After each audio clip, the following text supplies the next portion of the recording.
Good evening, everyone. Welcome to the Lafayette Parish School Board Regular Board Meeting of January 6, 2021. We will open tonight's meeting with the Pledge of Allegiance. I will ask Mr. Latchley to please lead us in the pledge, followed by a moment of silent meditation.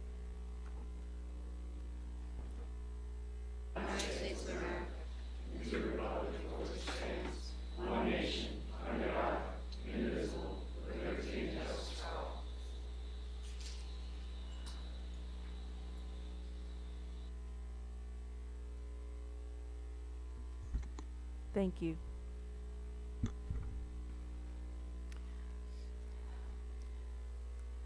On December 21st and 22nd, our district went to a full virtual model of teaching and learning. Staff felt that it was important to rehearse our virtual learning model to identify and address any potential problems. I am pleased to report that the 2 days of virtual instruction were successful, and we have received positive feedback from various stakeholders with minimal issues reported. Student attendance and participation were above average, and instruction included recorded lessons, assignments in Google Classroom, office hours, and approximately 11,000 live Zoom lessons. The collective efforts of our district and school staff, students, parents, and particularly our great educators resulted in our virtual learning rehearsal being a success. The students and staff of Middlebrook Elementary have moved into their new 24 classroom wing addition.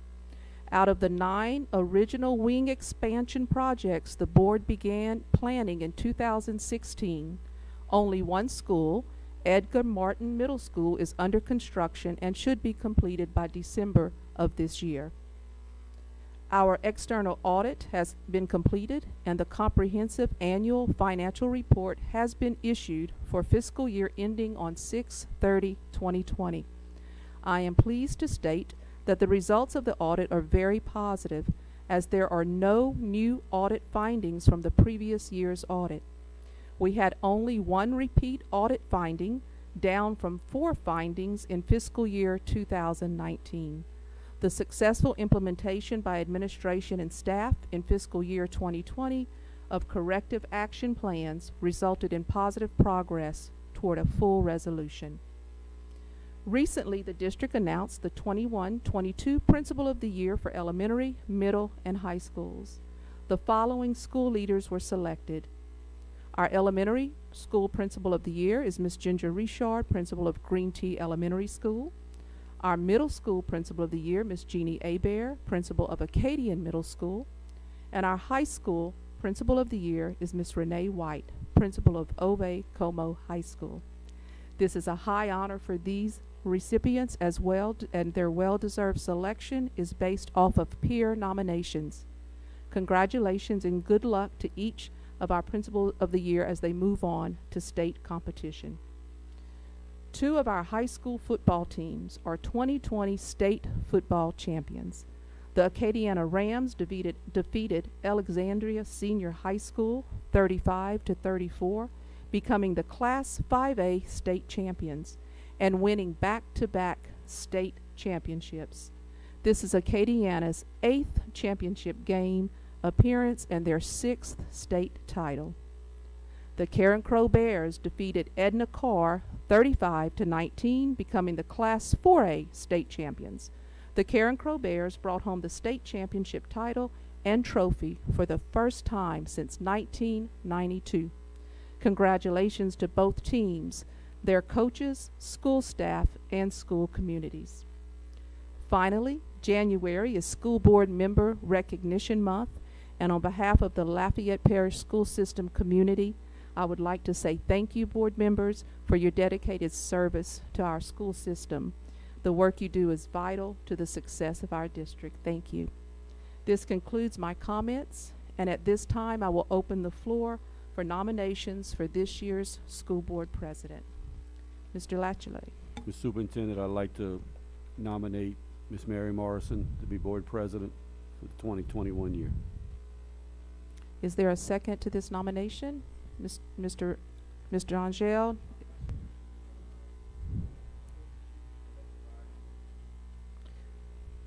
Motion by Mr. Latchley, seconded by Mr. Angel, that the board elect Ms. Mary Morrison as board president for 2021 by acclamation. Congratulations, Ms. Morrison.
First of all, I would like to thank my fellow board members for this opportunity. I am very excited and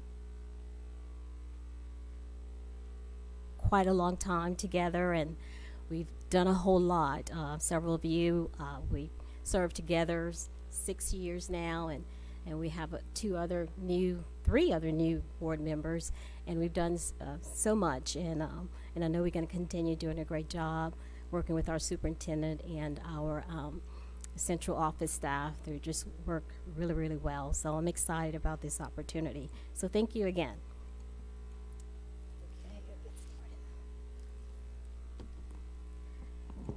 Okay, before we go, we want to go ahead and get nominations for our vice president. So right now I'll open the floor for our vice president. I'd like to nominate Mr. Tommy Angel to serve as vice president for the 2021 year. Okay, we have a nomination by Mr. Latchley and a second by Mr. Centeni. All in favor, say aye. Okay, congratulations.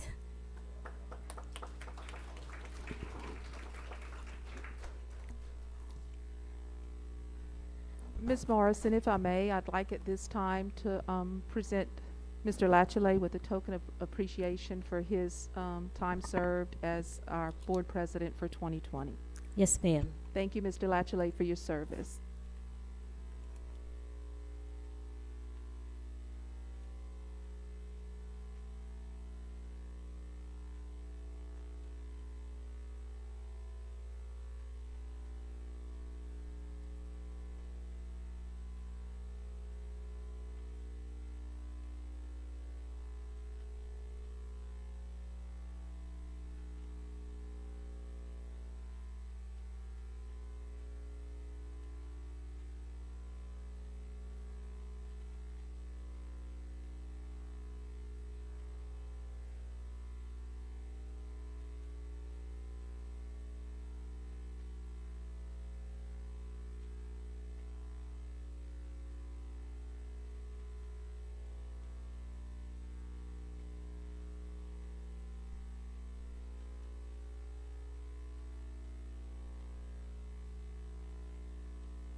Okay, before we go to our next agenda item, we'd like to recognize our football teams first. So first, we'll go with Acadiana High, and you heard all their accomplishments. So we would like to go ahead and call Mr. Lejeune. Would you come up and Mr. Latchley? Oh. Okay.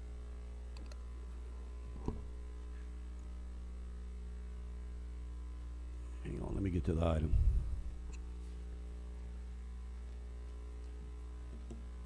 I'd like to make a motion that the board approves resolution 01-21-1995 declaring January 10th, 2021 as Acadiana Wrecking Ram Football Day. Second. Second.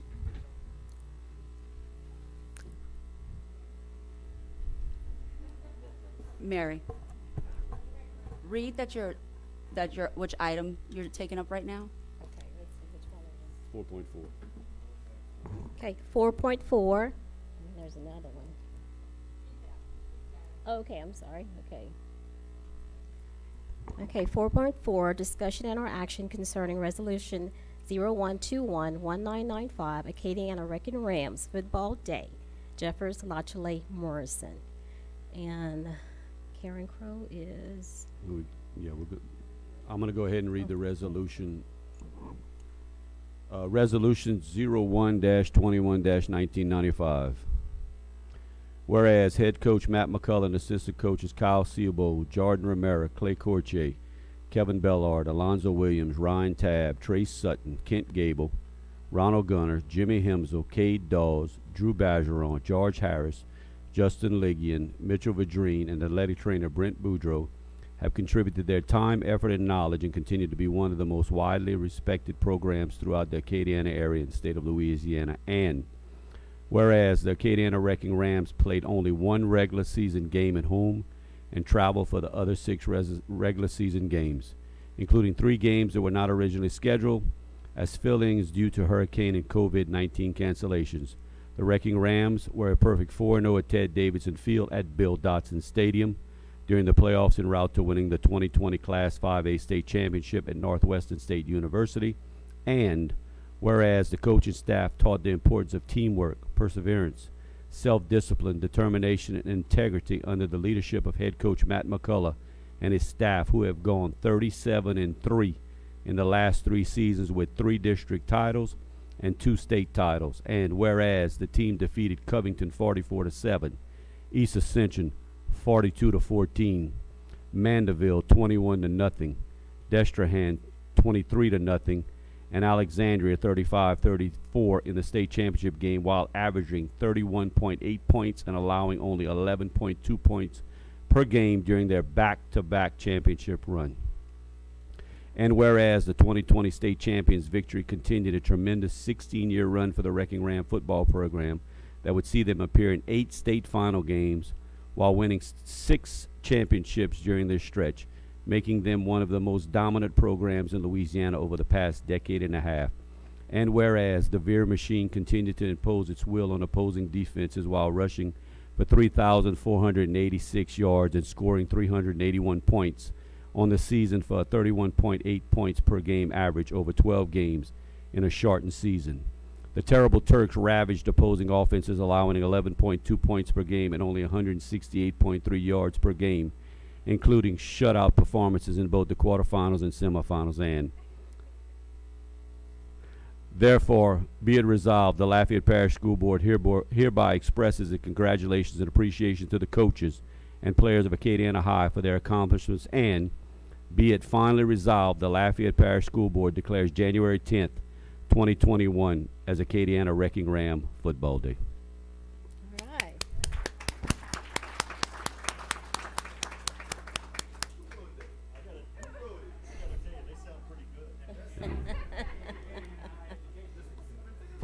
That's probably Coach Jeffers and Mr. Lejeune and Ms. McGraw. But hey, Dr. Chasson, I will let you know I did do that in my voice to the Rams voice.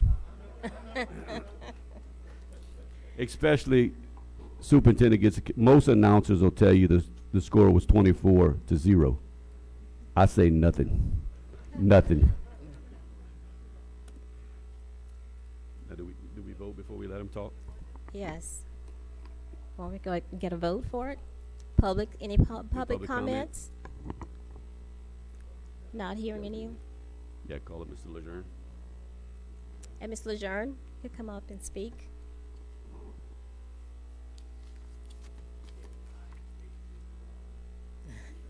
Hi, Britt. Acadiana High Education did you well. I didn't know you had that kind of vocabulary in you. I'd like to, of course, start by congratulating the Carencro Bears. Outstanding season, great accomplishment for Lafayette Parish to have 2 teams. So, guys, congratulations. All right. And I'd also like to thank, there's a bunch of people that make this possible for us. It's not an easy It's never easy to win one. It's definitely not easy to win two. But there's a lot of people in here that contributed to our success. Ms. Trosclair and her staff, it's great to have your support. We appreciate it when we have issues, and we had a few this year. It's great to be able to come here and get help from y'all to solve our problems. So thank y'all very much. I'd like to thank the school board itself. Our facilities at Acadiana and the other schools in the parish are becoming really nice. So thank y'all for providing the money to take it, to put the new track, to put our new press box, and to do other improvements that we've done. It really looks nice at school right now when teams drive up at the improvements. So thank y'all very much for all y'all have done for us in the last couple of years. I'd like to congratulate Coach McCullough and his coaching staff. I think that we have one of the best coaching staffs in the state of Louisiana. When we get off the bus, we might not be the most or the best looking team. We might not be the biggest or the fastest team when we get off the bus, but because of our coaches, we're always the most prepared team, and they always give our kids an opportunity to be successful. So, Coach, congratulations, and I'll let the other coaches know that also. All right, and of course, I'd like to congratulate the kids. They're not able to be here today because of the COVID restrictions, but they work super hard. They're super talented, of course, but people think they win on Friday night. If you come to Acadiana High, you would see when our football team wins. They win from February, when they start next year's off season, to June is when they win the majority of the games. They work extremely hard in the weight room and in the classroom. They represent the school system, they represent their community, and they represent their families very well. And I'm super proud to stand on our sideline every Friday night and watch the product that these kids work for each and every night. So thank y'all again, and go Rams.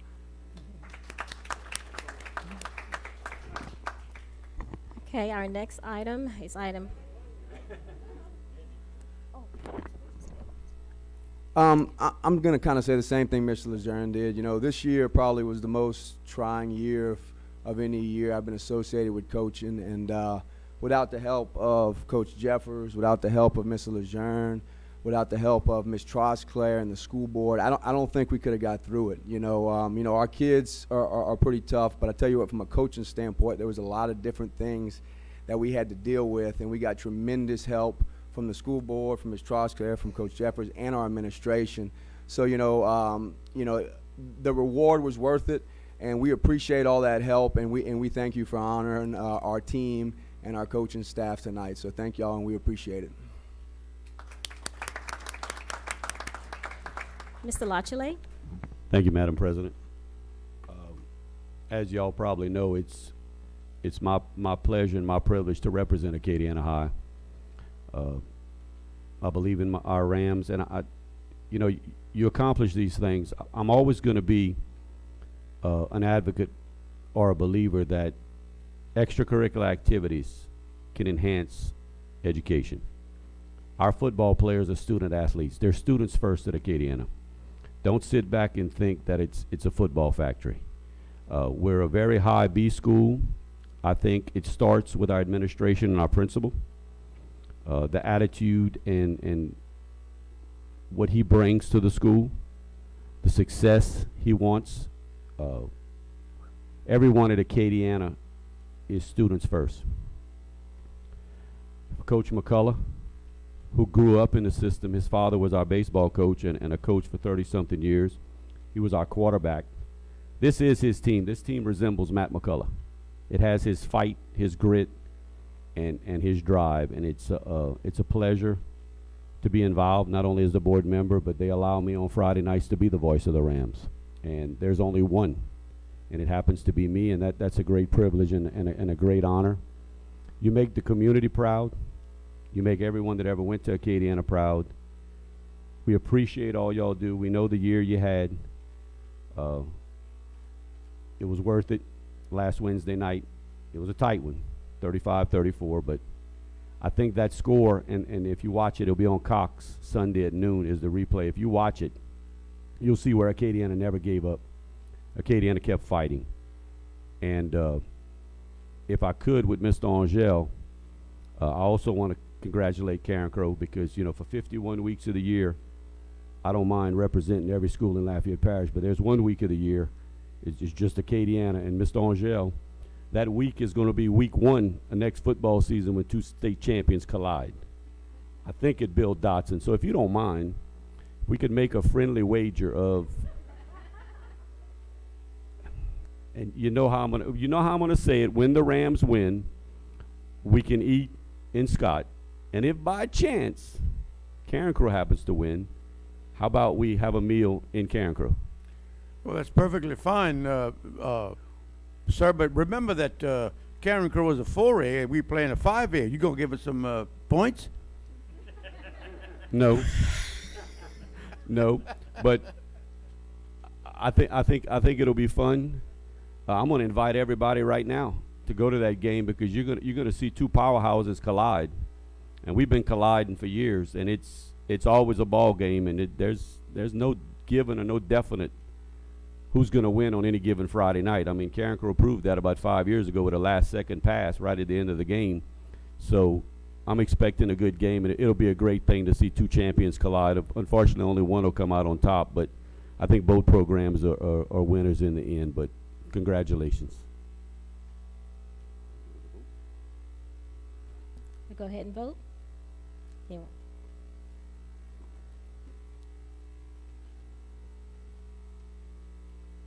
Oh, we forgot one thing. Once a Ram, always a Ram.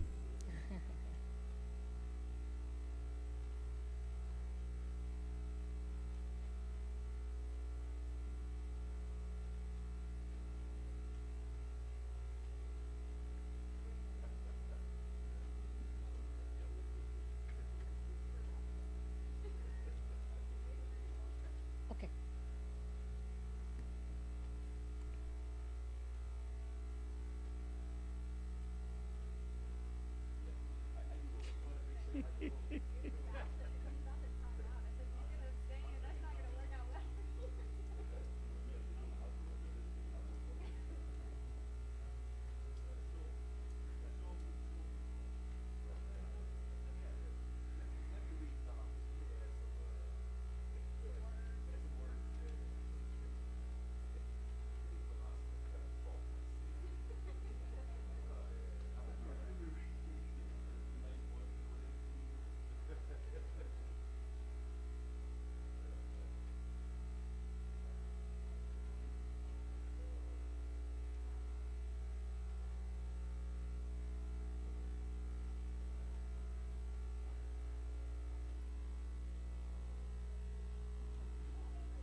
Okay, our next item is item 4.3, discussion and or action concerning resolution 01211996, Carencro High Golden Bears Football Day. Jeffers, Angel, Broussard.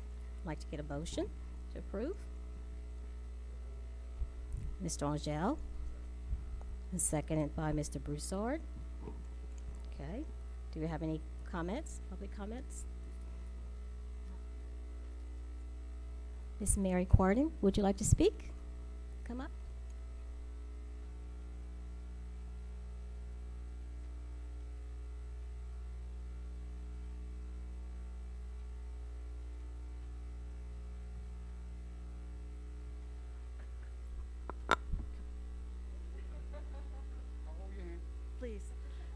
We just want to say thank you very much, Mr. Angel. We appreciate all your support.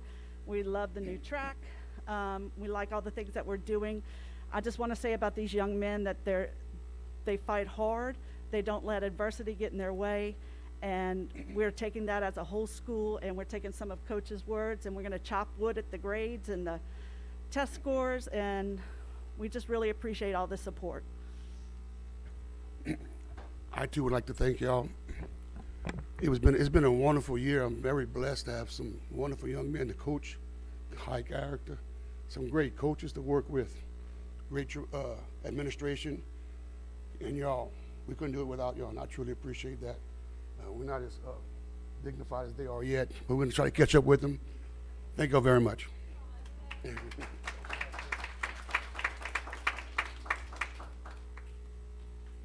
Mr. Angel?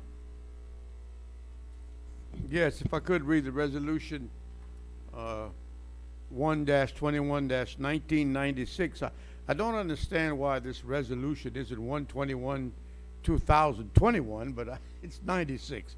Whereas head coach Tony Corville and assistant coaches Gavin Peters, Michael Corville, I think there's some relationship to the coach too, Joey Dwyer, Derek Franchak, Ben Gonzalez, Marquis Lewis, Tim Miguez, among support staff and administration, led a resurgence in Carencro football to the highest level.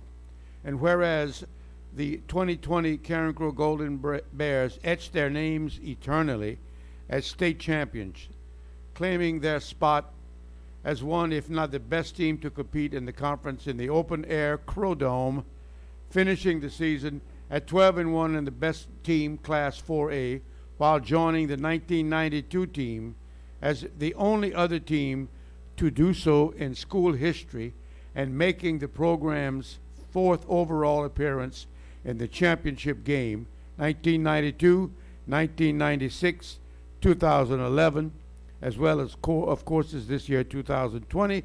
And I may point out that 1992 was the first year any school in Lafayette Parish ever won the championship. Carencro was the first one to ever win. Whereas the team defeated DeRidder 42-7, Plaquemine 81-14, Neville 49-7, and dominated reigning 4-time state champions Edna Carr 35-19 in the state championship game, while averaging 51.7 points and allowing only 11.7 points per game during their historic playoff run. And whereas the 2020 state championship season unfolded week to week as a book does from chapter to chapter, creating a special story that was perfectly written and will be told for quite some time, all made possible by a bond from player to player, coach to coach, coach to player, and a commitment to protect the team.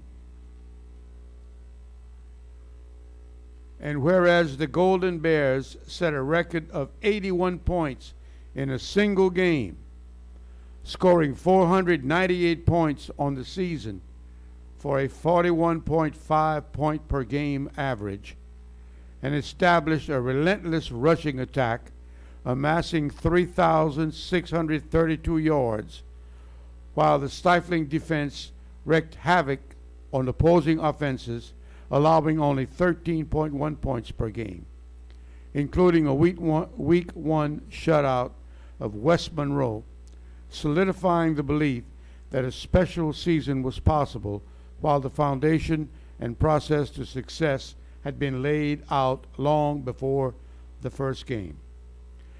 And therefore be it resolved that the Lafayette Parish School Board hereby express its congratulations and appreciation to the coaches and players of Carencro High School for their accomplishments, and be it finally resolved that the Lafayette Parish School Board declare January 8th, 2021 as Carencro Bear Football Day. Go Bears. At this time. I might point out, 1 minute, I might just point out that I am a proud graduate of Carencro, 1964, as is my wife, and we were the only graduating seniors that were married. And that was in 1966. So, go Bears. Mr. Angel, I was talking with Matt McCullough and David Lejeune in the back, and I noticed when you emphasized Carencro winning the first ever state title, you seem to have glanced this way. I acknowledge that, sir. Yes. And if I'm not mistaken, Carencro beat Acadiana that year 21-7. I would like to mention, well, okay, I'll wait till this, I'll give the floor to the gentleman. Okay.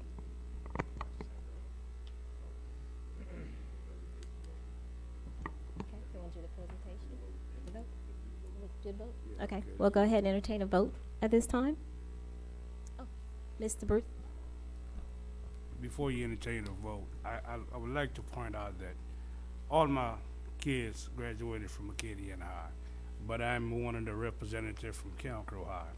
And I felt left out, as should Mary be, that the two gentlemen is planning a victory meal, and it does not include the two of us. So I'm not going to take that at heart, but if Acadiana beats Carencro, then Mr. Lachete is going to pay for 4 meals. If Carencro beats Acadiana, Mr.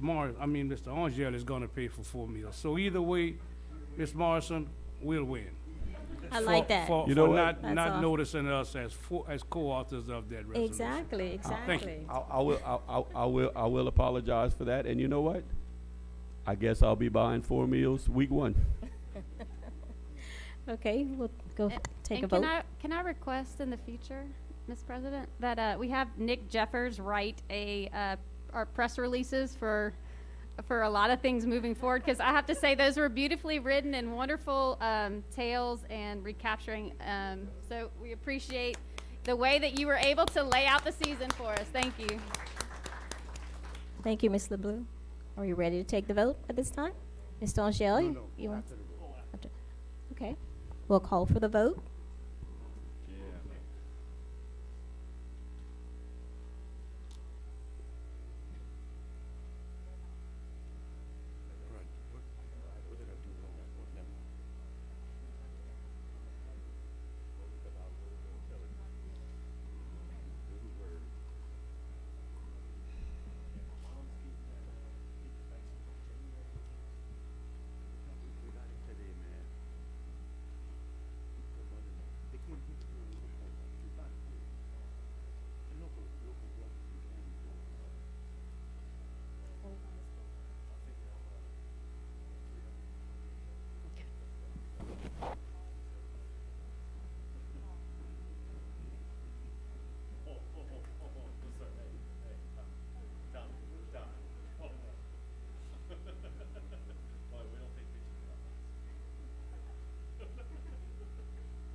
Mr. Angel?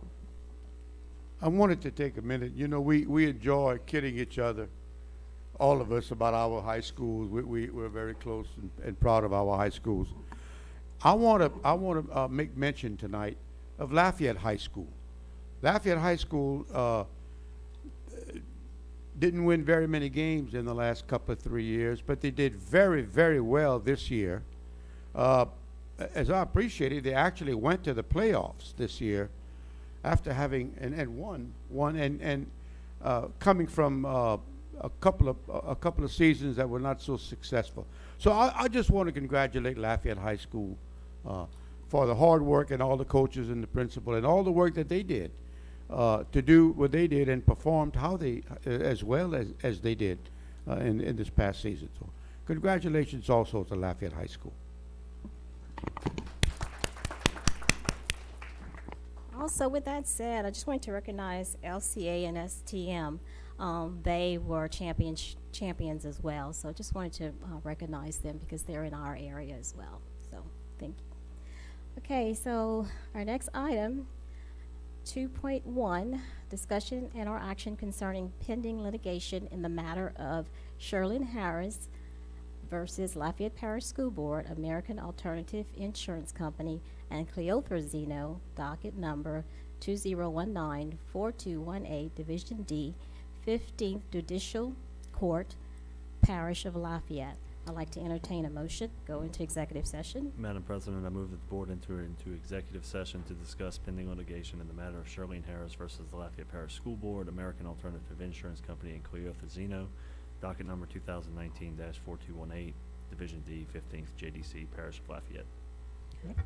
Okay, we have a motion by Mrs. Centeni and a second by Mr. Lachele. So we'll adjourn just for a few minutes. Oh, we'll go ahead and take the vote before we adjourn. Voice? It's up? Oh. No, she said it's up.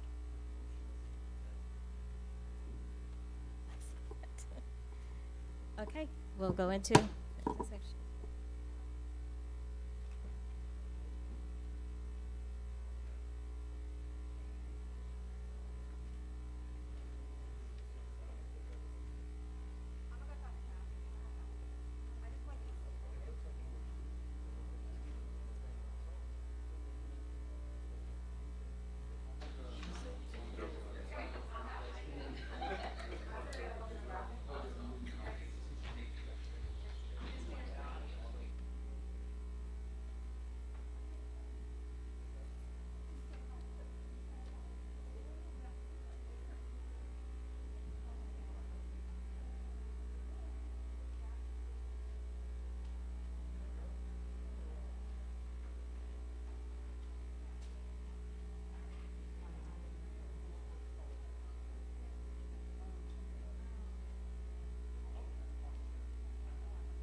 Okay. Take you to the next slide.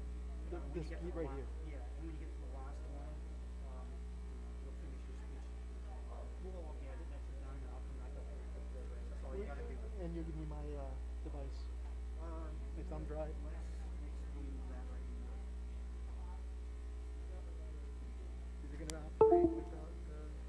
Yeah, it's on the desktop. And you put it up in it. Okay. It's right in the middle. I'll open it for you. Okay. All right.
All in favor? Aye. Okay. Okay. Motion carries. Madam President, I move that the board accept the advice of counsel in the matter of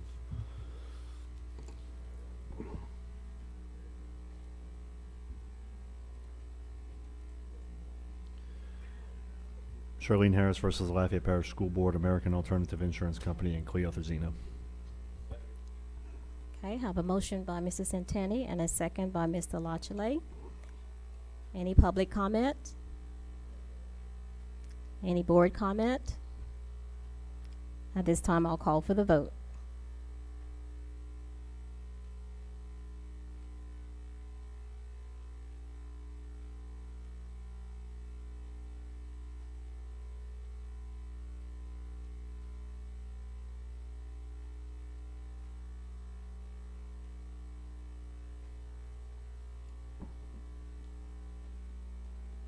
Eight for, one absent.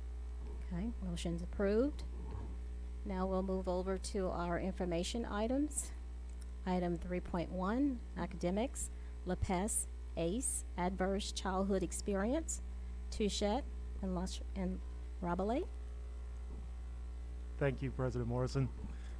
Good evening, all. It's my pleasure to introduce Mr. John Newman, President of the Lafayette Public Education Stakeholders Council, also known as LPESC, a consortium of 16 local organizations committed to public education.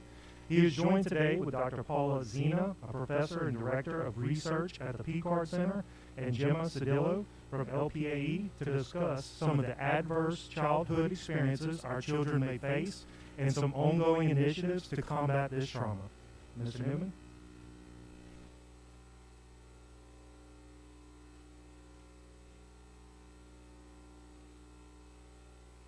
There we go. Try it again. All right, take two. Thank you very much. It's an honor to be able to present to you tonight. School board and administration, Ms. Strauss-Claire, thank you for all you do to educate our children. LPESC's main purpose is actually to reduce the achievement gap in Lafayette Parish. So we share a common objective with LPSS.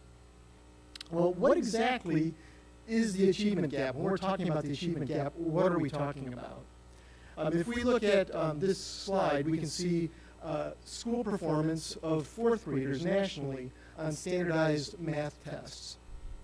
And as you can see, the orange line represents middle-class students, students from middle-class households. And then the blue line represents low-income students. And as you can see, over the years, middle-income students have consistently outperformed low-income students. That gap is the achievement gap. So there's a couple of things there's a couple of implications for this. First of all, the achievement gap, even though LPESC is focused on the achievement gap in Lafayette and LPSS is focused on the achievement gap in Lafayette, the achievement gap isn't unique to Lafayette. This is a national thing. And it's something across the country everybody's dealing with. The other implication is that if you look at that gap over the last 20 years, it hasn't gotten narrower. It's stayed pretty wide that whole time. It's been a stubborn gap. Now that doesn't mean that it's okay. That doesn't mean we can ignore it. But it does mean that it's a difficult thing to overcome, and there won't be any simple solutions. If there was a simple solution, we'd already be there. So what causes the achievement gap?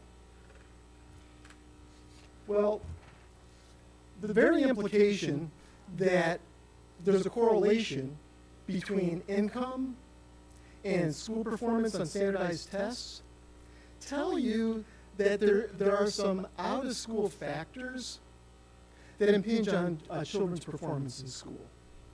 Here, with the achievement gap, income has some correlation with how a child's going to do at school. Well, what are those factors?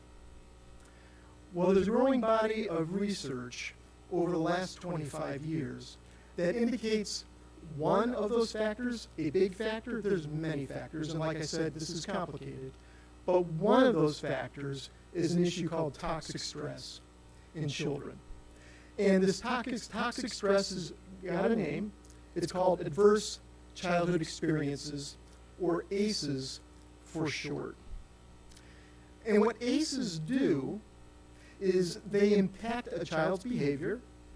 If you see a kid can't sit still, there's a good chance that he doesn't have ADHD. There might be a chance they have ACEs.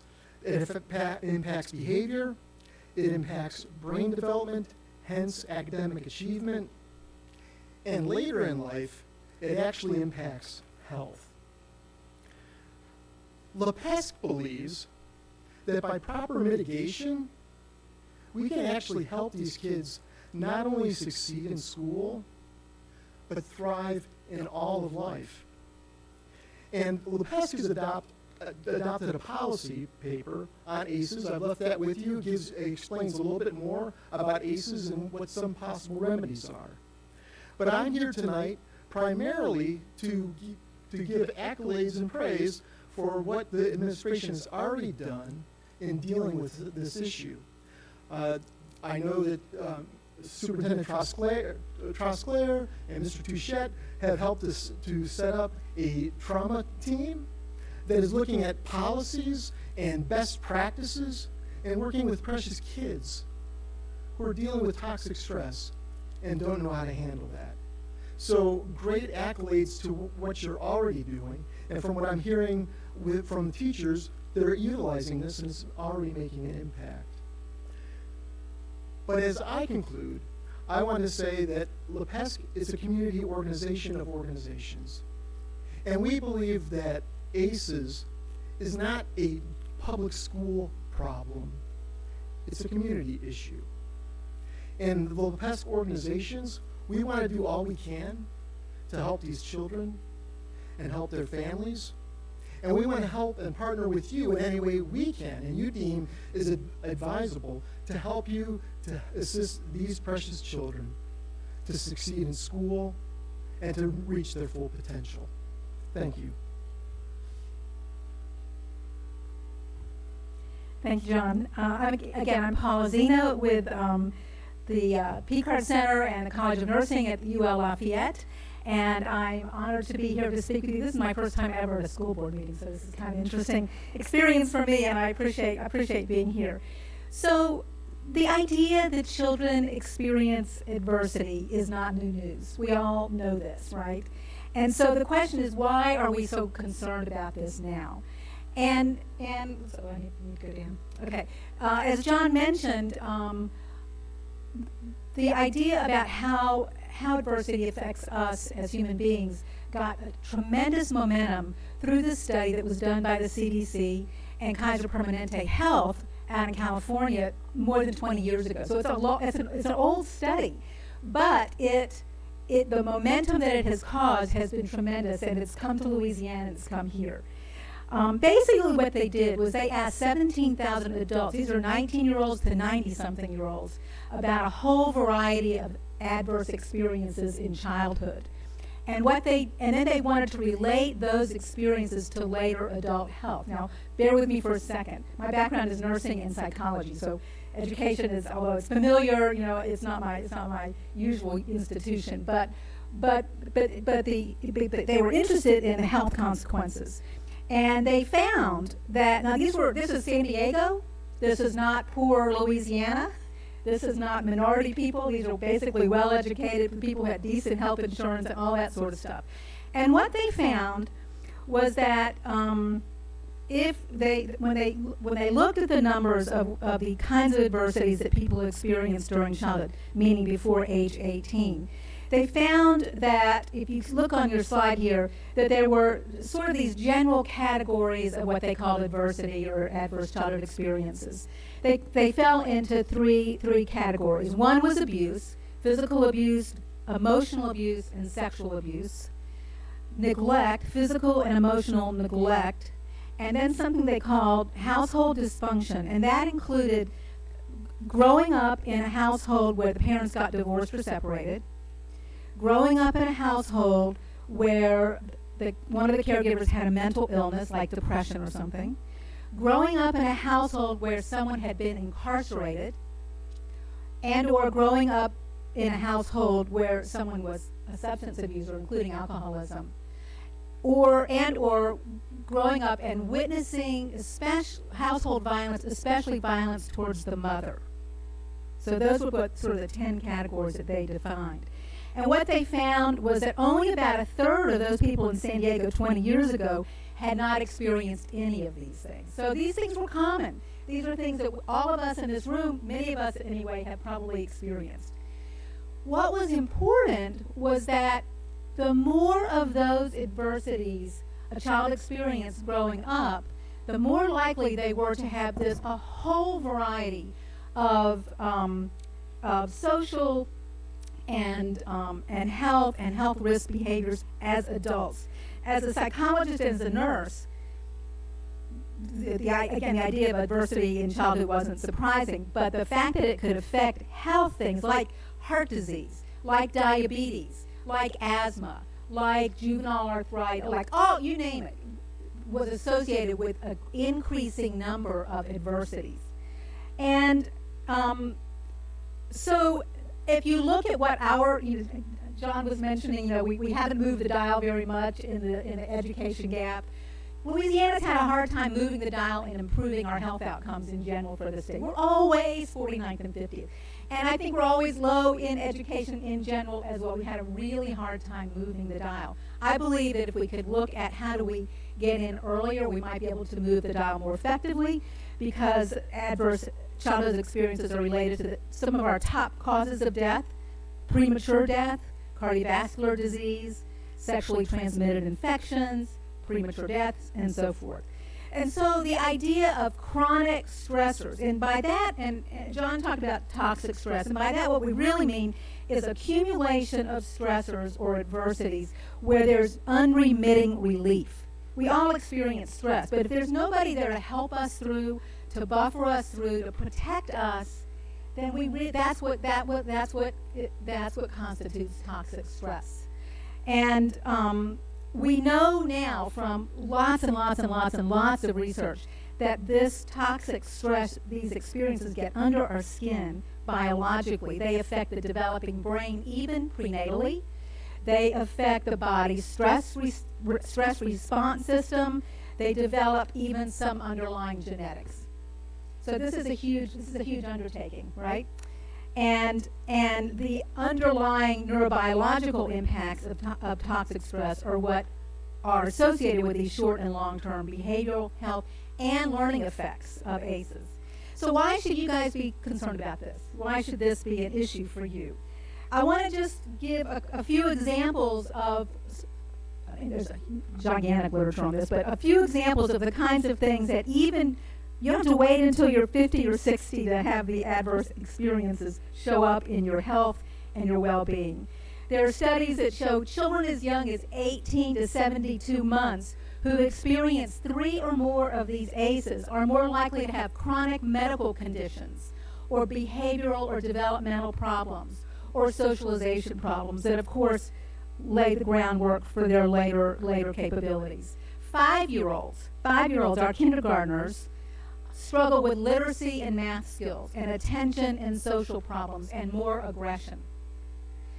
Just what John was saying, they may look like they're ADHD, but maybe there's something else going on. Elementary students, over and over again, have more behavior problems, remain below grade level, they miss school more often, they have more health problems, all that sort of stuff that happens. And even in adolescents, more likely to repeat a grade, again, have more learning and behavioral issues, high risk of suicidal ideation and behavior, hugely associated with that. Early sexual activity, even teenage pregnancy, not to mention early substance abuse and that sort of thing. So I think these really are important, and I think, ACEs have been called a hidden burden on health, but they're also really, I think, a hidden burden on learning and positive educational outcomes. And so I want to again echo what John said and congratulate you all for beginning to take some steps on beginning to address this in your school system. I'm really happy about that. And again, LPSB has taken this as making it a top priority for their organization, and supporting the policies and practices that can provide a buffer. Schools can provide a buffer, for these kinds of things for kids. It's sometimes the only good place they have to be. And it's not just those kids, it's us too. It's our teachers, our faculty, our staff. How we react to these kids in the classroom is in part on our own stress response system and our own experiences and so forth. So we have to look at it in a very holistic way. I also just want to mention, as John was saying, this is a community effort. And at UL Lafayette, we now have a task force, an ACE task force, to really, our mission is to recognize and respond to the impact of trauma and adversity on learning and health within the university and within the Acadiana region, including Lafayette Parish, of course. And we really are wanting to work towards creating a trauma-informed community through education, research, policy, advocacy. We would love to be able to partner with you all and think through how do we do this in the best way, how do we develop best practices, how do we really find out what's going on with our kids, how do we really work together, because these are big problems, not easily solved. No one entity can do it by themselves. I'll stop with that. Thank you.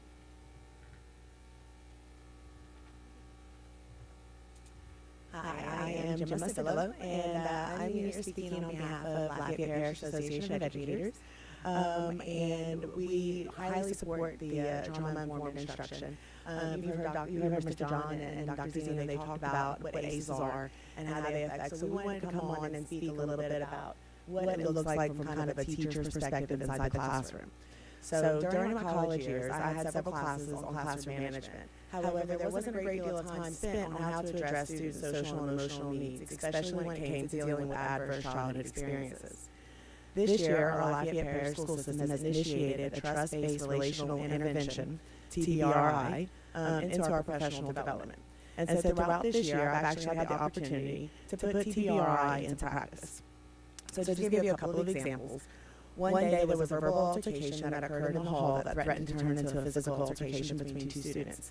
So I offered to take one of the students into my classroom to help him calm down. I talked to the students about the emotions that he was feeling, asked him to notice how they felt in his body. We named the emotions, we walked through some quick techniques to try and regulate his physical and emotional state. TBRI, part of that, teaches us how to help our students regulate their own emotions. These are not radical strategies.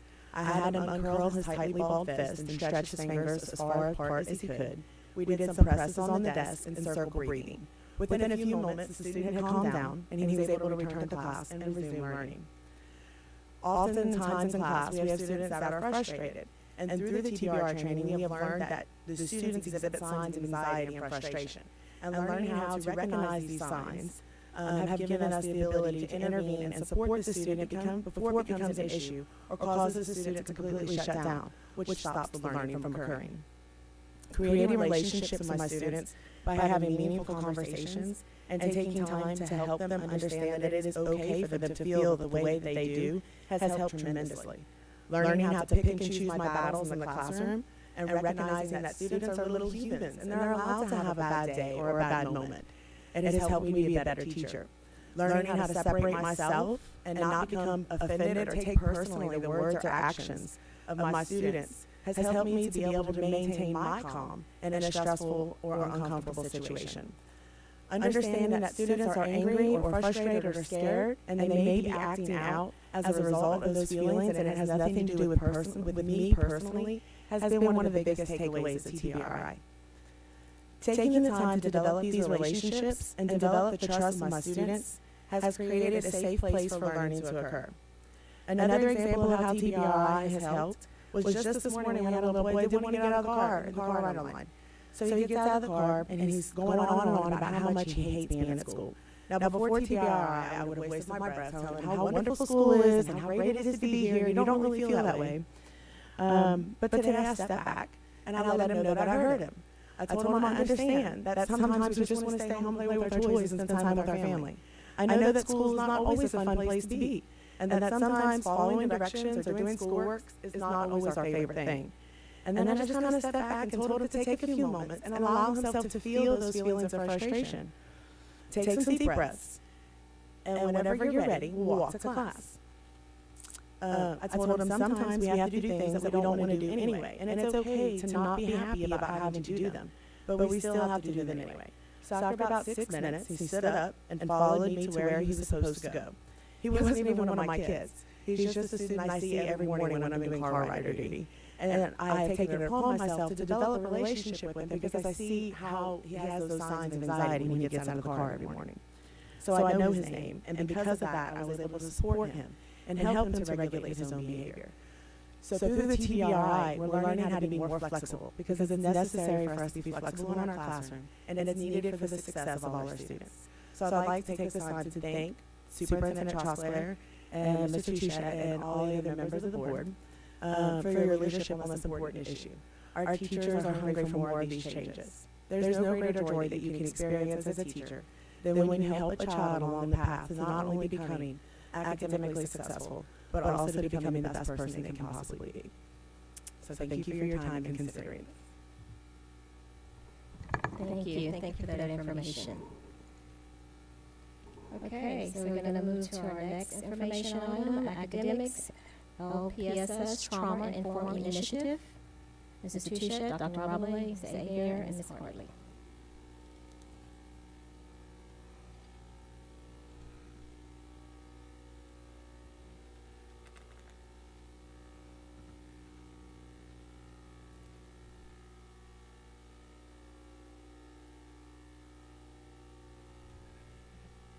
Good evening, Superintendent Trostler and board members. My name is Sonia Hartley, and I'm one of the coordinators in student services, along with Tanya Avier. And we thank you for the opportunity to share what we're doing throughout the district to address childhood diversity. It affects about 65% of our population, and with all of the pandemic and things that have gone on, I know that's even more than that. We know that trauma affects learning. A brain that's in survival mode isn't a brain that's ready to learn. But studies show that even just one strong connecting relationship is the key to healing.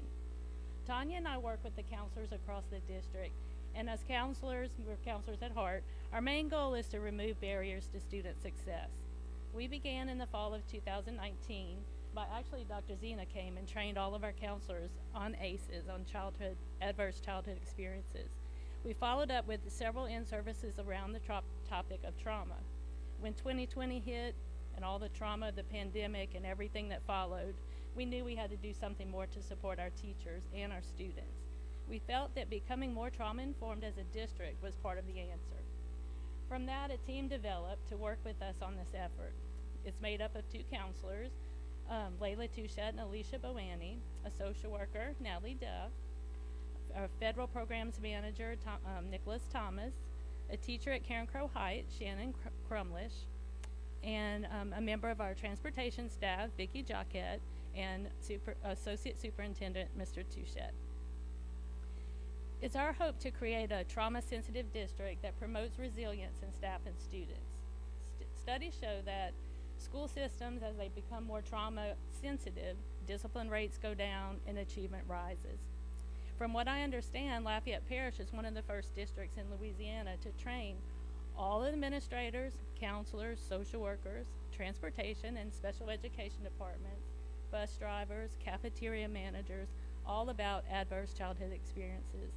In addition, all of our teachers, many paras, secretaries, school resource officers were also introduced to ACEs and what it looks like in a student. The counselors introduced their staffs to a Tier 1 intervention called Trust-Based Relational Intervention, or TBRI, that we just heard about. We've shared videos with all the teachers and staff that show how to use these interventions in the classroom. Schools are using techniques that they've learned through these trainings and to build connections to empower each other this year. To reinforce that learning and keep the conversation going, our trauma team sends out periodic newsletters with tips on recognizing trauma and how to build those healing connections. We know this is just the beginning. We know more training is needed for our teachers and staff, and research shows the older we get, it's harder to change and prevent the long-term effects of ACEs. So as a school system, We have the students in our care when we can make real change happen. We'd love to partner with others in the community like LPSB and UL to offer more professional development for our teachers and to help our teachers and our students. So I thank you for your time, and if you have any questions, you can answer them. Anyone have any questions? Okay, I would like to thank you both, the presentation on ACEs as well as trauma. We really appreciate all the effort and all the hard work that you guys are doing to make sure our students are successful. Can't thank you enough. Really excited about these opportunities of working in partnership with you guys to move our district forward as well as our students. So thank you.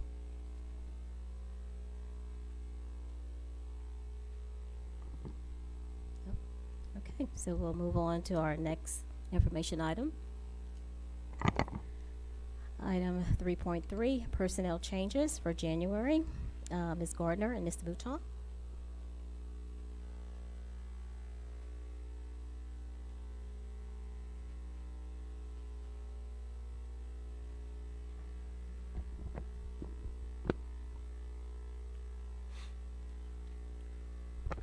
Good evening to the board. Congratulations, Madam President. Good evening, Ms. Trosclair. I have the honor of introducing 3 administrators this evening. First up is Ms. Aliska Joseph.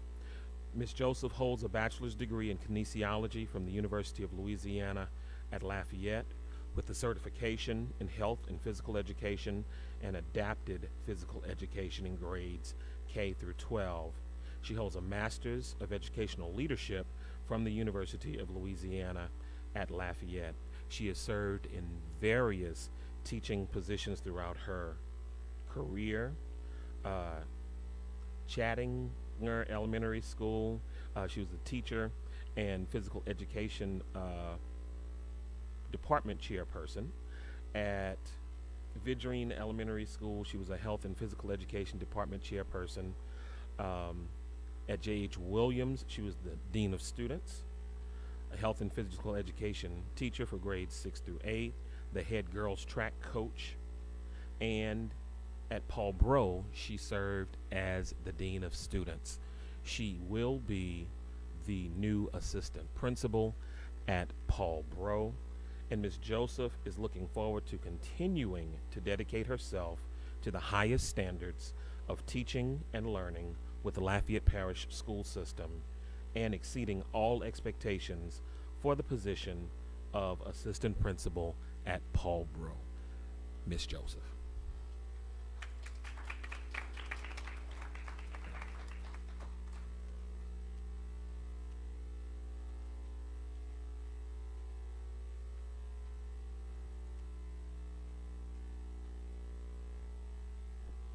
Good evening.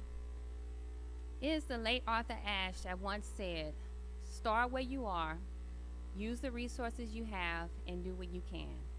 I came to Lafayette Parish in 2019, mid-October, to Paul Bro Middle School as Dean of Students. In that position, I was able to enhance my skills and abilities, and now I am one of the assistant principals at Paul Bro Middle School. To Superintendent Trosclair, board members, and my principal, Ms. Rayburn, in her absence, I am thankful for this opportunity. I am excited to start where I am, to use every resource I have, and do everything I can together with my administration to empower students and faculty and staff at Paul Bro Middle School. Again, thank you and good evening. Congratulations, Ms. Joseph. Next up, we have Ms. Vina Swallow. Ms. Swallow holds a Bachelor's of Science in Behavioral Sciences from the University of Louisiana at Lafayette with a certification in English Language Arts grades 6 through 12 and a Master's of Education in Educational Leadership from the American College of Education. She has served as an English Language Arts teacher at Paul Bro Middle School, and she was named the Lafayette Parish School System Middle School Teacher of the Year in 2012. She has served in various other capacities. She was the behavior and academic interventionist at Paul Breaux Middle School and the data analyst at Acadian Middle School. She has served as the assistant principal at Acadian Middle School, Paul Breaux Middle School, Lafayette Renaissance Charter School, and she is the new Lafayette Online Academy administrator. She most recently served as the principal of Scott Middle School. Ms. Swallow believes that every child deserves a quality education and that education serves as the foundation for each child's future. As our society faces challenges and changes, our education model must evolve. The demand for online learning will continue to increase. She looks forward to leading the virtual learning option for the Lafayette Parish school system by developing an environment our community feels as comfortable with as any traditional campus. Ms. Venus Swallow.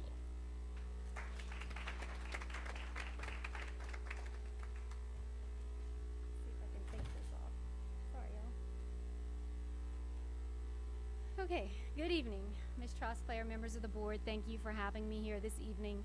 My philosophy is pretty simple. As a principal, it doesn't matter if I'm at Scott Middle, Paul Breaux, and now at LOA. It's to positively impact public education for our kids and our community. It's that simple to me. Like he said, the demand for virtual learning is only going to increase. We've come so far in a year. Like Ms. Trosclair said, I was still at Scott Middle whenever we went virtual 100% for those days. And I literally walked around my campus and went back to my office and said, I feel like I just witnessed history in the making.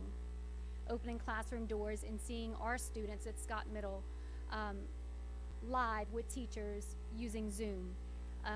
In March, we didn't know what direction we would go in. And so one of the positive things about COVID is that it opened the door for me to take interest in leading virtual learning. Having the population on Scott Middle that was enrolled in Edgenuity, it gave me an opportunity to learn the program. And so going forward, there's a lot of decisions that need to be made, a lot of work to be done, but I know as a community that we will do it together. And I want to create a sense of connectedness for our families that choose virtual learning for their children. For our children that are involved in virtual learning, I believe they should be challenged just as they should in the classroom. I have 3 students enrolled in Lafayette Parish myself. And no matter what leadership role I'm in, I always think when I'm making decisions, is this decision good enough for my kid? Because if it's not good enough for anyone else's child. So I know I have a lot of work to do. I want to thank you for the opportunity. I'm humbled and I am very grateful to be able to serve our community in this capacity. Thank you. Mr. Lachele? Ms. Swallow, thank you so much for your time at Scott Middle. Thank you what you did. You've changed a lot of things there. You're moving that school in a positive direction. We appreciate it. We support you. You're leaving my district, but you take your board member with you. And on another note, Venus, very proud of you. Thank you, Brett. Thank you. I appreciate all of your support. Yes, ma'am. Congratulations, Ms. Swallow.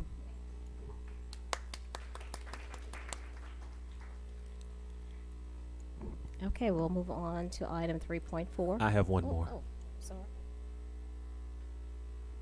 I'm sorry. Took me a while to take my mask off. Our third and final administrator is Ms. Kay Victorian.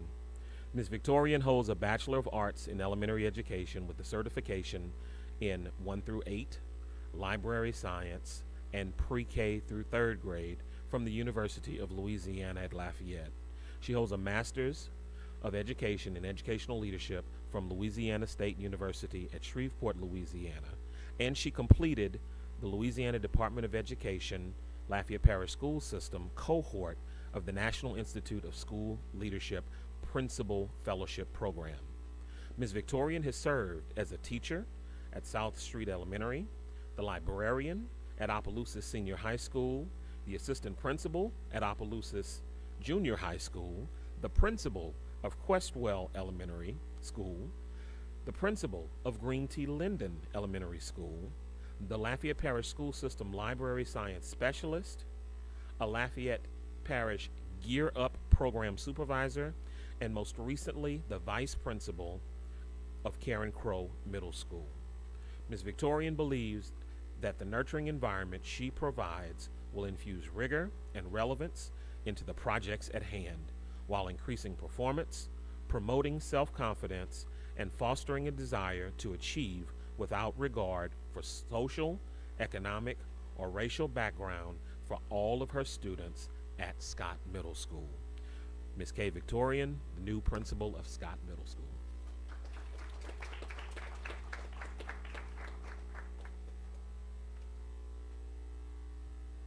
Good evening. I'd like to thank all of you, Ms. Trosclair, Board President, all of the board members for this great opportunity.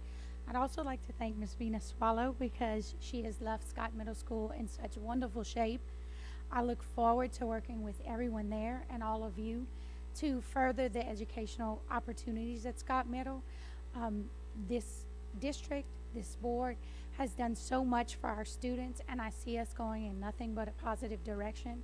I think we have learned a lot through this year with COVID, and I think that we will move forward stronger and better equipped to service all children. So thank you so very much. Short and sweet. Have a good evening. Congratulations. Welcome to District 5, Ms. Victorian.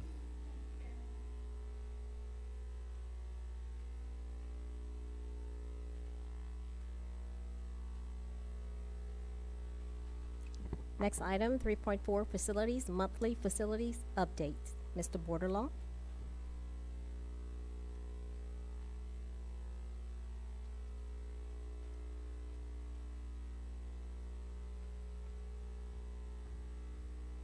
Good evening, members of the board. Kyle Bordelon, Director of Planning and Facilities. I've included the monthly construction update. If there are any questions, I'll be glad to answer them.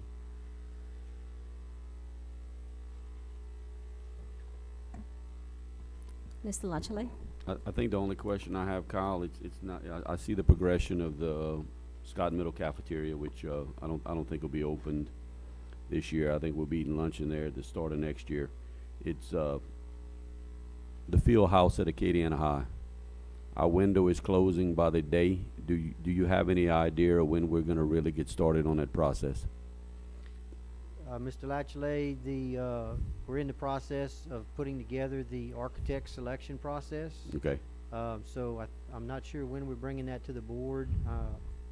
Maybe Mr. Guidry might be able to help me out on that. But we'll have to get the board to approve that selection process and then go through that process to select an architect for that project. Okay. Because we have till August of 2022 to get it built. I would like the next project to finish on time. Just about every project we've had concerning from the lights to the concession stand to the track to the press box has finished well into the season. My expectation is week 1, 2022, the Acadiana football team walks out of that field house having dressed for the first home game, and I'd like to see it actually finished on time. So as soon as we can, Mr. Guidry, as soon as we can get this process started, 20 months seems like a lot, but it's not. If not for COVID, we wouldn't have had tracks ready to go, and we would not have had a press box ready to go. We had a concession stand open in week 14. We had lights finished in the middle of the season. We had football fields almost not get finished. So I'd like to see this process started and as quickly as possible. Thank you. Ms. LeBou. Thank you, Madam President. Kyle, I'd really like some type of spreadsheet with every project, with progress on it, because I'm assuming this is not the entirety of the construction projects we have ongoing, correct? That's correct. I'm working on a spreadsheet now. It's pretty involved, but I'm working on that. I mean, even just a basic Excel with every project listed, you know, kind of just these columns updated would really be helpful, and just a percentage of completion. And then again, have we formulated any kind of closeout process for when these projects are completed so that we can evaluate? No, ma'am, we have not. Or at least track how close we were to the bids and how close, you know, we were to staying with the original numbers that were. We haven't, but we can develop that. I think we can develop that pretty quickly. Yeah, I'd like to see that, because I really want to know, when we got our original bid, how many times did we have to make change orders? How many times did we go over what the original bid amount was? Because I would like to keep track of,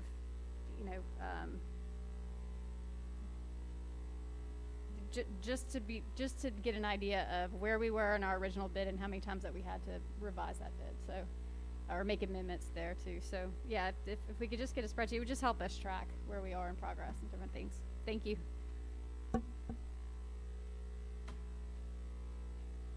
Okay, I don't see any other questions. Thank you, Mr. Bordelon. Okay, next item is item 3.5, finance, list of bids approved to be advertised by the superintendent. Do we have any comments or information on this item? Okay, hearing none, we'll move on to item 3.6, budget recap and timeline 2021-2022 budget process. Mr. Guidry. Yes, it's that time of the year where we've already started the budget process, but we at least present the timeline, the preliminary timeline to our board members and to the community. We begin with our first meeting on February 23rd, where we will present all of the non-general fund budgets for the first time. These will be proposed budgets. We'll review them and bring them back at a later meeting for board votes, board action. The meeting of March 30th, we bring the group health insurance fund along with the general fund. We continue discussions on those budgets, the group insurance fund and general fund, on April 20th. April 27th, we bring all funds, proposed budgets back to the board and ask that for approval to proceed with the budget adoption process, which would begin with the public advertisement on May 4th and 5th, public inspection from the 4th to the 19th, public hearing on May 19th at 4 p.m., followed by a special board meeting to adopt at 4:30 on that same day. So this is the preliminary calendar that we're presenting to the board as an information item. Thank you, Mr. Guidry. Any questions? Hearing none, we're going to move on to the consent agenda. I'll read the agenda items. Any items you would like pulled, you may do so. And so we'll go ahead and start with agenda item 4.1. Discussion and or action concerning resolution 0121-1993 recognizing Dr. Martin Luther King Jr. holiday. Pull that, please.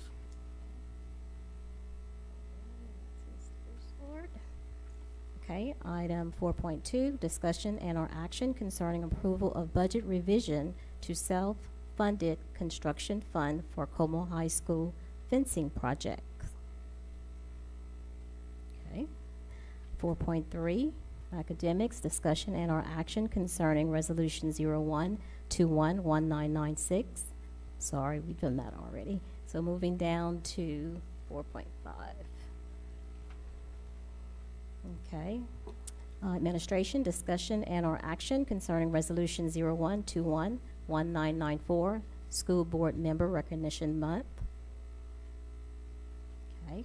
4.6, employee services, discussion and or action concerning salary schedule revision and related budget revision.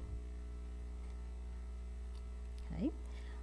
4.7, employee services, discussion and or action concerning the at-risk intervention teacher job description. 4.8, employee services, discussion and or action concerning the creation of the new construction projects director job description. 4.9, discussion and or action concerning approval of quotes for GT Linden Elementary playground fence replacement. Pull that, please.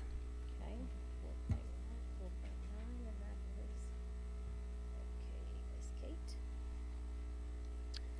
All right, 4.10, discussion and or action concerning approval of dedication of servitude for Ridge Elementary water service line. 4.11, discussion or action concerning approval of RFQ and feasibility study for Northside High School. 4.12, facilities, discussion and or action concerning approval of RFQ for feasibility study for J.W. Falk Elementary School. Okay, that'll be item 1.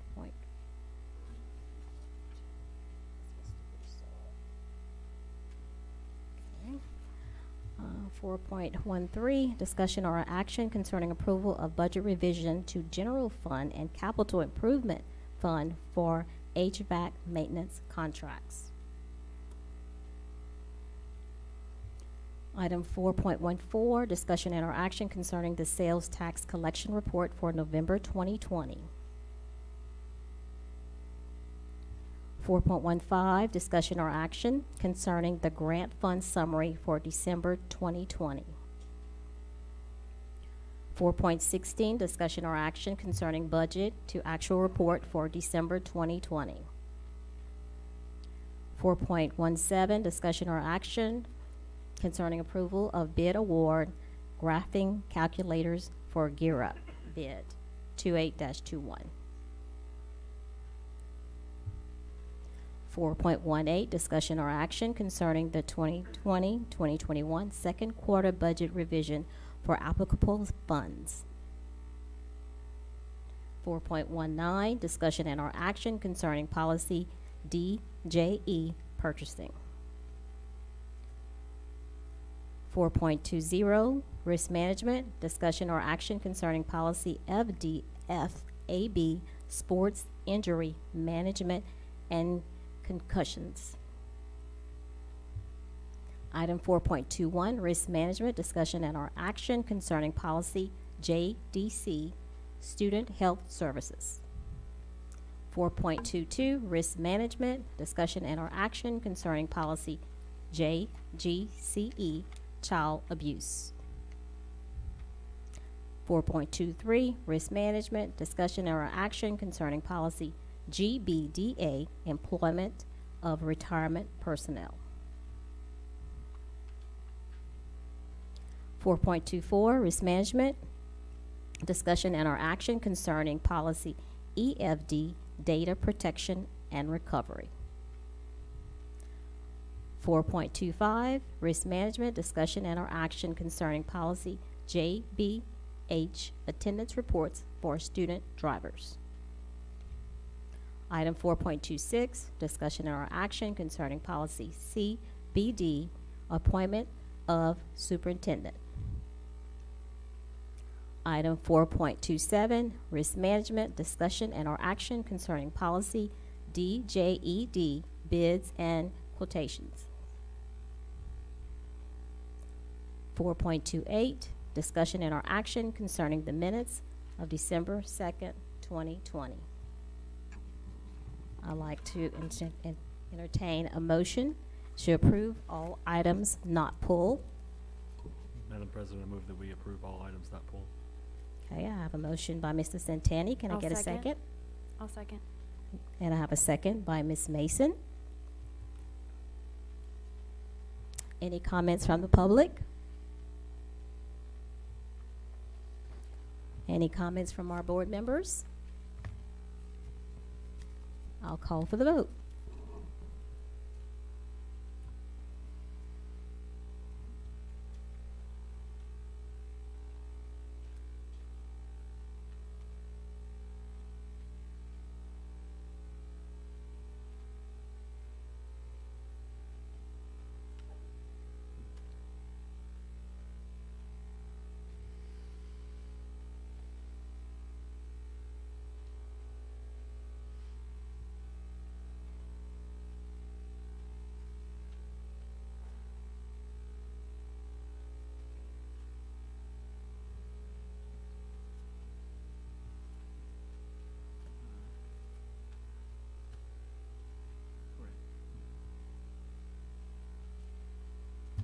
8 for, none against.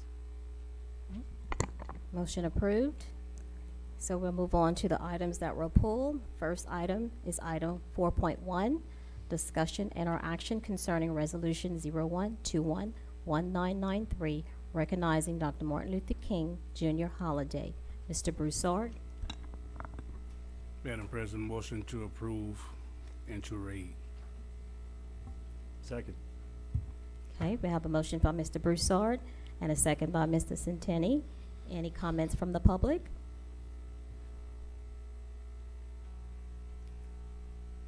Any comments from board members? Mr. Bruce, Are we going to read the Mr. resolution? Broussard, you would like to read the resolution? Yes. To recognize Dr. Martin Luther King Jr. holiday and to celebrate his contribution to our nation.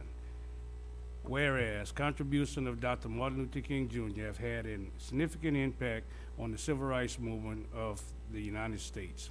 And whereas all the people of all creeds, colors, ethnic background, and social economic levels can benefit from the principles that Dr. King preached. And whereas in this time of increasing violence, Dr. King's emphasis on nonviolence and calls for peace are even more poignant. And whereas in this time when many are again attempting to focus on ethnicity and race as primary consideration, the message of Dr. Martin Luther King Jr. that people should not be judged by the color of their skin, but by the content of their character, and can and should provide enlightened guidance. And whereas in this time when so many seem determined to tear apart the fabric of our society, Dr. King's plea for all Americans to transcend the things which separate and divide us so that we may reach that spiritual plateau where we can celebrate our common humanity assumes an even greater urgency.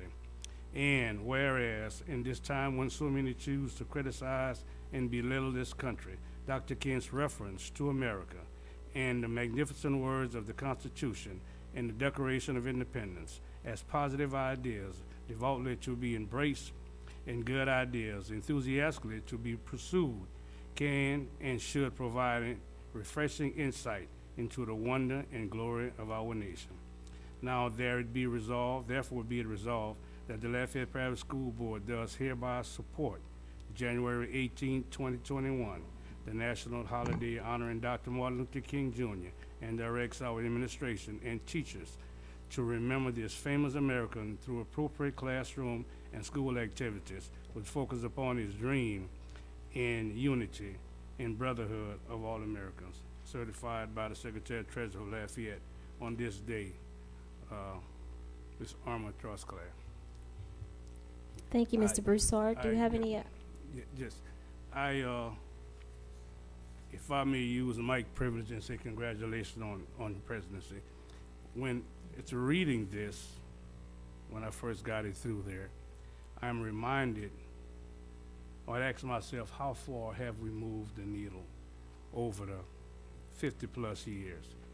Being a product of the civil rights movement and a product of segregation times, we must ask ourselves if we are fulfilling that dream. Given the uppress that has been going on, our division for the last couple of years, we've got to ask ourselves if we're doing what we're supposed to be doing. It is taboo to speak of race and racism by saying that we cannot solve the problem. The problem needs to be discussed. We can find ways to do whatever we want to do. We cannot discuss the issue on race and racism because it's unsettling to some.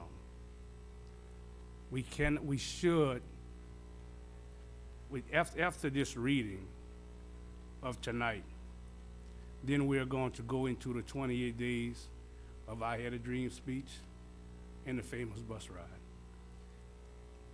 That's all we know about Black history.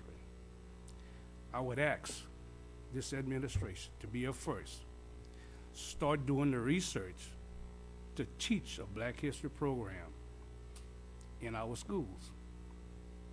We can find a way to teach French, Spanish, Chinese. We leave the kids in culture. We live in Acadiana.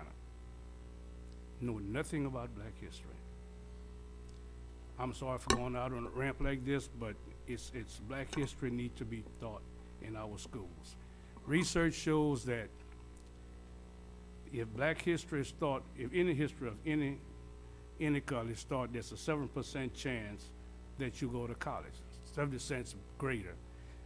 There's a 10% more chance that you attend the university. We heard tonight of everybody's idea on the challenges for at-risk children, whether you be black or white. You didn't specify any color.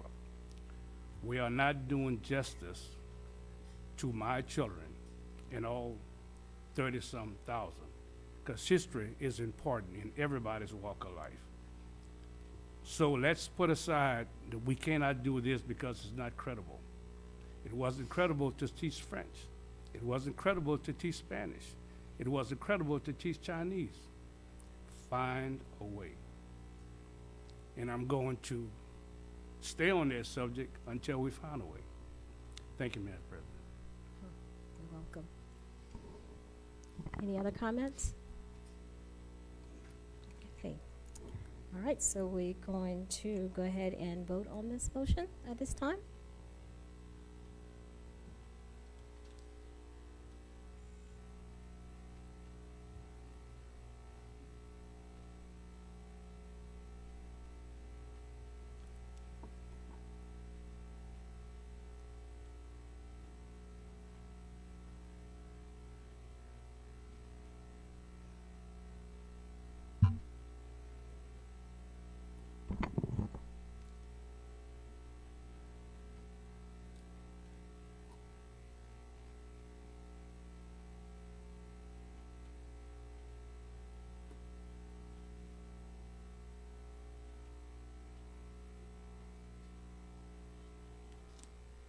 Eight, for, none against.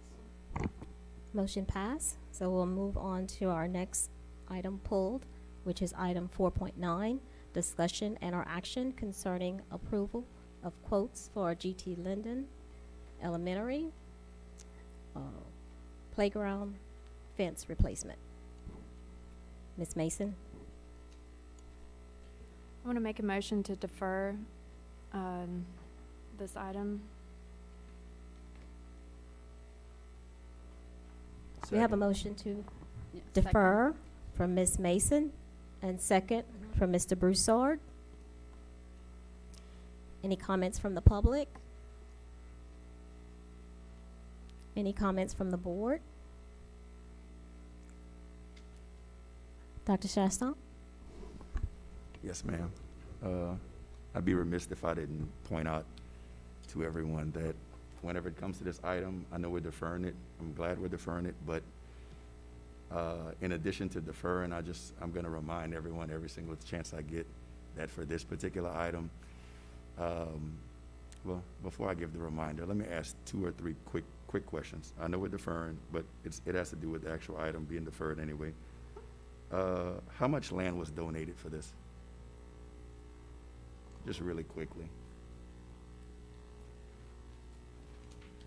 How long is the stretch? I'm just trying to get an idea. I just want to make a quick point to everyone so they can go home with that. So when it comes back up, they can at least ponder on this while they're waiting for the item to come back up. And can I ask, I'm sorry, that when you're talking about the length, can you also talk about the height and the, what was bid out exactly, if you don't mind? The land that was given as a servitude, I think, was in the neighborhood of 950 to 1,000 feet by approximately 6 foot wide. So the length of fencing is somewhere in that neighborhood of 950 to 1,000 feet of fencing. And the proposals we received was to change from a 5 foot tall chain link fence to a 6 foot tall chain link fence. Sorry, I missed that on there. Okay. All right. This was asked and requested of us, right? The city of Youngsville asked for the land. We didn't just... Correct. They asked Okay. for it. All right.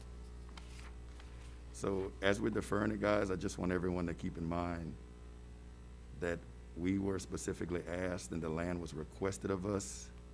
We took up the matter, we considered it. It's 1,000 feet or so of land, 6 feet wide. And we decided to discuss giving this land to Youngsville. I want to remind everybody that the night that, I think it was the chief and the mayor came, that night we were told off. We were scolded like we were kids. And they criticized us and the way we do business. And we were giving them land as a reminder to everybody. So I want y'all to remember this. We're giving them land and we're paying for the fence. And that doesn't make any sense to me. So as a gentle reminder, told off, scolded, criticized. They asked us for the land. We considered it. We seem to be giving it. And we're paying for the fence. So somebody's got to help me out with this one. So when somebody asks me for something and I give it to them, they don't consider asking me more to pay for something. So if I give you a car, that's your car. Congratulations. Hey, Tim, by the way, can you pay for the repairs? Can you pay for them, for us to fix it?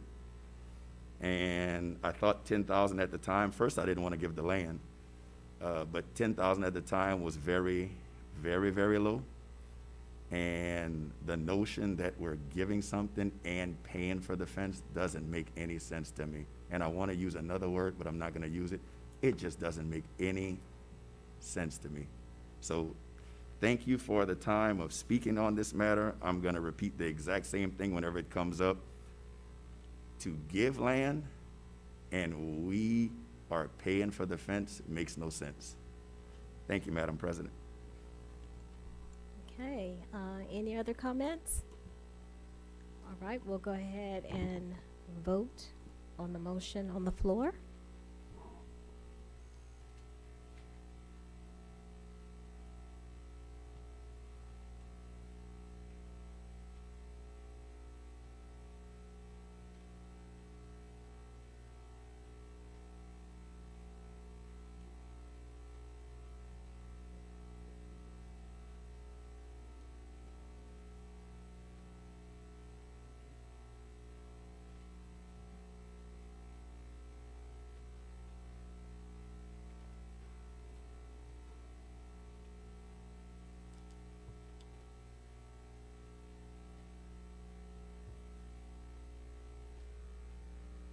Six for, 2 against. Okay, motion carries. So our next item pull is item 4.12, discussion and or action concerning approval of RFQ for a feasibility study for J.W. Falk Elementary School. And that was Mr. Broussard. Yes, Madam President, I move to pull that to include with the feasibility study, to include Truman Elementary School as well. So if we can amend that to include Truman Elementary School, motion to approve. Okay, we have a motion on the floor to add Truman Elementary School. Do we have a second? I'll second that. Second by Ms. Mason. Any public comments? Any board comments? Ms. LeBeau? I just have a question in terms of, is it gonna complicate things to add a second school to this? Should we just go ahead and create a feasibility study request for them separately? I just want to make sure we're not muddying the waters by adding 2 schools together.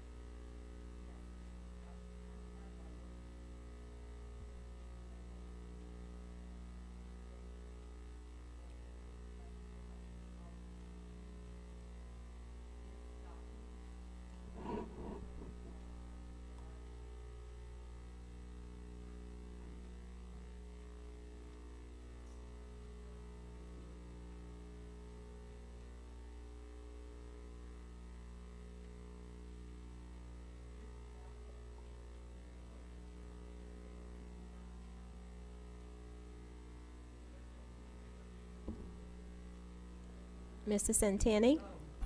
I'd say point of order that this needs to be an item for next month's agenda, that it was not properly advertised.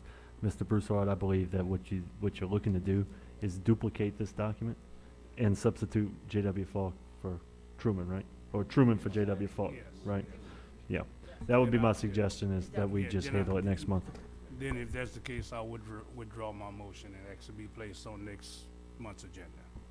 So the motion on the floor is to defer to next month's agenda? No, the motion on the floor to approve Oh, okay. as the agenda item. Okay. The motion on the floor is to approve as is, and that motion was by Mr. Broussard and seconded by Ms. Mason. Again, Can you make the motion? Read it. okay, so the motion that's on the floor is discussion and/or action concerning approval of RFQ for Hold on. That's not it. Oh, it's not on my, it's not a, where is it? Oh. Okay, gotcha. I got you. I'm sorry.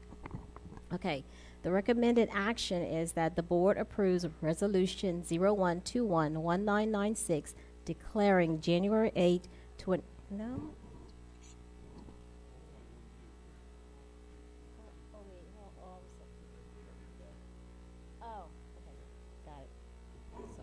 Okay, recommended action that the board approve the request for qualification RFQ document for the feasibility study for J.W. Falk Elementary School. Okay. Now we come.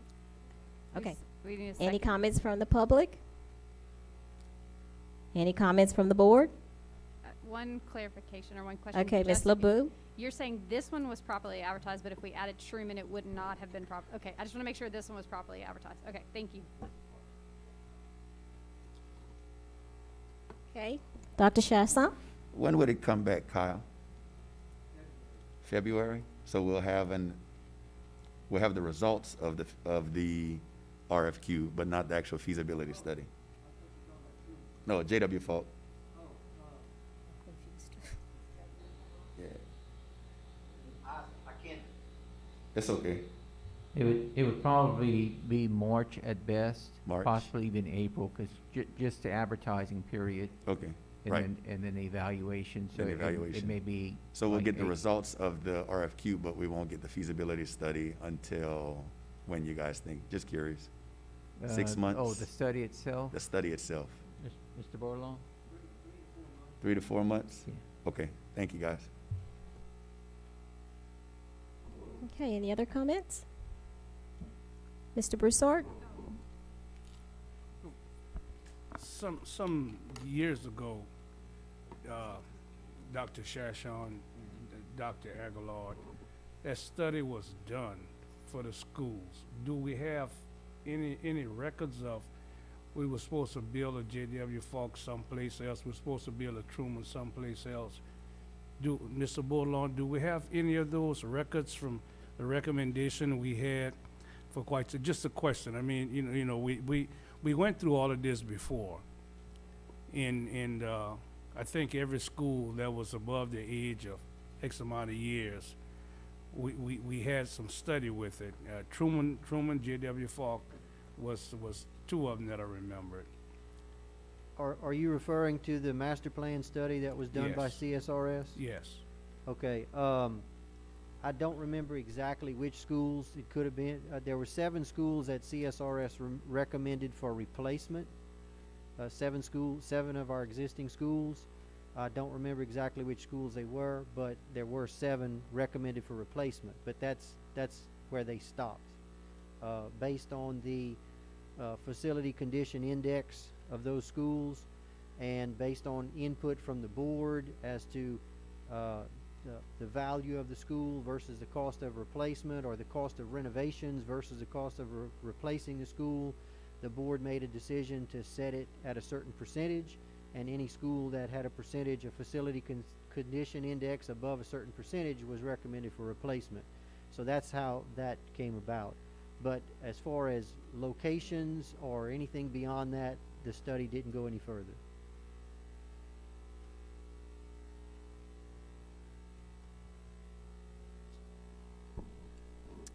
Any additional board comments before we call for the vote? Okay, by seeing none, we'll go ahead and call for the vote.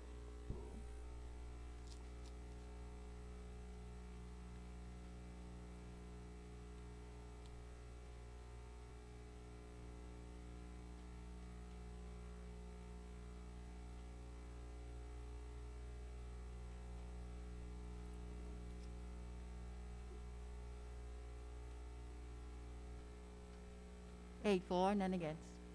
Okay, motion pass. Do we have any additional comments from anyone? Okay, that was the last agenda item. So if we don't have any additional comments or business, I'll go ahead and adjourn this meeting.